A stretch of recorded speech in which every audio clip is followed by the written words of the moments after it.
அன்பு நண்பர்களுக்கு வணக்கம். பழமொழி 400 பதிவேற்றம் 268 பாடல் 266 27வது அதிகாரத்தில் வரக்கூடிய மன்னரை சேர்ந்தொழுகல் என்பதிலே முதல் பாடல் இது.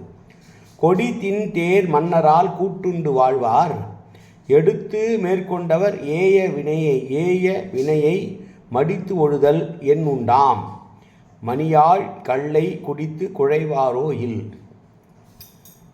விலை மதிப்பற்ற அணிகலன்களை அணிந்துள்ள பெண்ணே என்று ஒரு பெண்ணை பார்த்து சொல்கிறார்.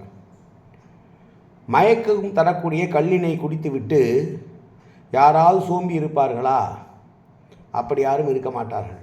கல்லை குடித்துவிட்டு வேறு ஏதாவது காரியங்களை செய்து கொண்டே இருப்பார்கள் அல்லவா என்று சொல்லிவிட்டு சொல்லுகிறார். கொடி அசைகின்ற தேரினை உடைய அரசன் தன் கீழ் உள்ளவர்களுக்கு ஒரு வேலையை கொடுத்து செய்ய சொன்னால் அந்த ஆணையை உடனடியாக அவர்கள் செய்து முடித்தல் வேண்டும். அவர்கள் அதற்காகவே இருக்கக்கூடியவர்களாக இருக்கிற காரணத்தால் அரசனிட்ட ஆணையை உடனே முடித்திட வேண்டும். அப்படி முடிக்காது இருந்தால் அரசனுடைய ஆணையால் என்ன பயன் உண்டு என்று செய்து கேட்கிறார். அரசனுடைய ஆணையை உடனே செயல்படுத்த வேண்டும், அவன் கீழ் வாழ்பவர்கள் செய்தல் வேண்டும் என்று சொல்லுகிற பாடல்.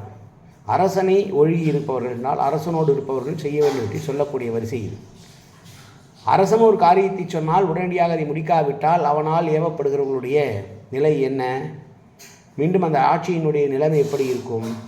எனவே அரசன் ஒரு வேலையை சொன்னால் அதனை உடனே சோம்பாமல் முடித்து தருவதாக அவருடைய மக்கள் இருக்க வேண்டும் என்று சொல்லுகிற பாடல் இந்த பாடல்.